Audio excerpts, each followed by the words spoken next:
turminha, dando continuidade ao estudo da reta, hoje a gente vai explorar um pouquinho do coeficiente angular de uma reta. Vimos na aula passada que essa daqui era a equação reduzida da minha reta, ela tinha essa carinha aqui, tá? Onde esse coeficiente eu chamo de coeficiente angular e esse termo independente aqui de coeficiente linear. Esse cara está associado ao lugar onde a reta corta o eixo y, tá? Então, se você tem esse valor, você tem necessariamente um ponto que está na reta, é onde ele corta o eixo y. E esse cara está associado com a inclinação da minha reta, tá? Com esse ângulo aqui, ó. Esse ângulo formado entre o eixo x e a reta.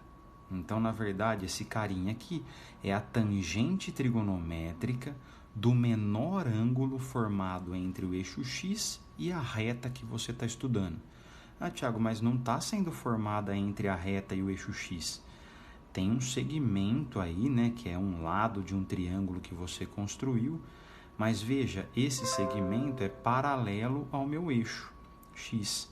Portanto, eu posso dizer que o ângulo entre essa reta e o eixo x é o mesmo que o ângulo entre essa reta e esse segmento, né? Aqui também é beta, por exemplo. Belezinha? Então, esse cara aqui é a tangente desse ângulo. Bom, se é tangente, eu já tenho que resgatar aí uns conceitinhos de trigonometria, né? Tangente é uma relação trigonométrica que relaciona dois catetos, né, de um triângulo retângulo. Então, é justamente a razão entre o cateto oposto do meu ângulo e o cateto adjacente, o famoso coca, né? Cateto oposto sobre cateto adjacente. Então, a tangente desse ângulo, que é o meu m, então m é igual a tangente de beta.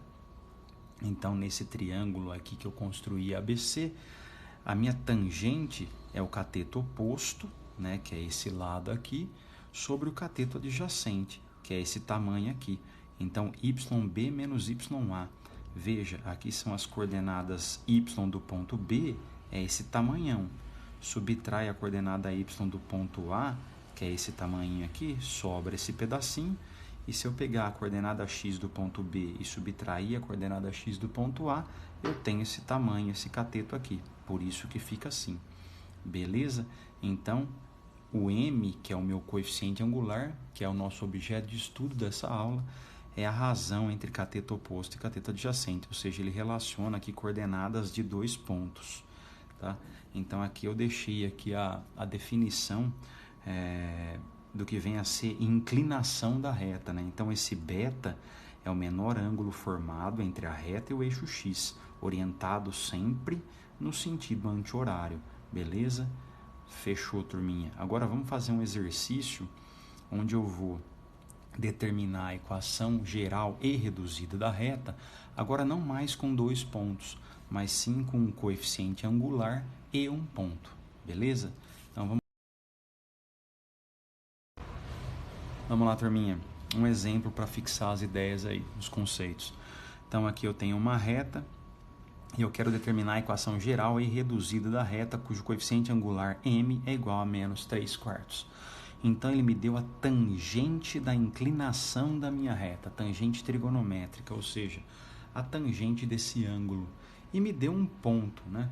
A reta tem um ponto aqui, ela passa pelo ponto A com coordenadas 4 e 0. E mais nada, né? Ah, Thiago, mas aqui parece cruzar no 3, né? Mas na matemática não tem isso de parecer.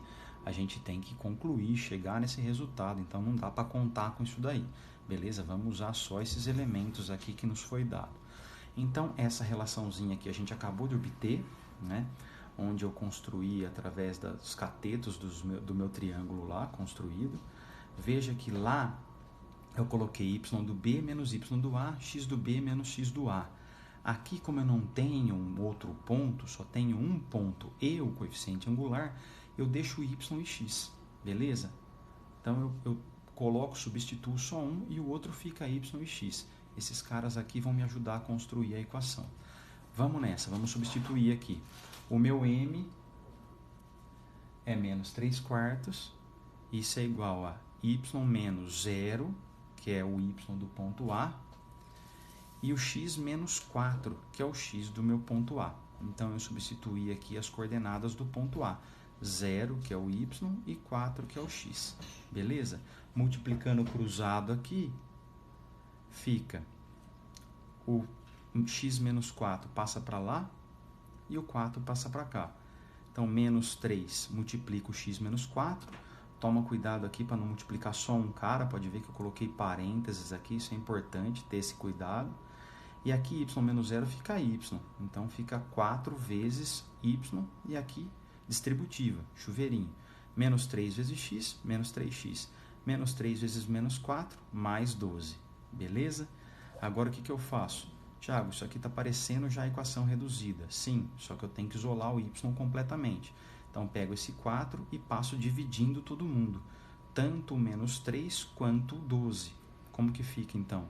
O 4 passa dividindo o menos 3. Como eu não quero deixar decimal, eu vou deixar menos 3 sobre 4. E o 4 passa dividindo 12. 12 dividido por 4 dá 3. Então, ficou aqui bonitinha a minha equação reduzida. Veja aqui que o coeficiente do x, como a gente já determinou, já falou há poucos instantes, é o meu m, né? Coincide com o valor aqui do coeficiente angular. E esse cara aqui, esse é o h da minha equação reduzida, é o coeficiente linear, que é onde a minha retinha corta o eixo y. Tá? Veja aqui que ela de fato corta aqui no 3. Né? Agora sim eu posso dizer que ela corta no 3. Bom, a equação reduzida está aqui. E como que eu obtenho a geral? Facinho. A geral é só lembrar que ela está igualada a 0. Portanto, passa esse y para lá. Então, esse y está positivo, passo para lá negativo. Como que fica? Menos 3 quartos vezes x, isso já estava lá, menos y, mais 3 igual a 0. Tá? Na geral, esse cara aqui a gente chamou de A, que era o nosso AX. O menos 1 aqui é o B e o mais 3 é o C. Então, está feita a equaçãozinha geral e a equação reduzida, dado o coeficiente angular e um ponto.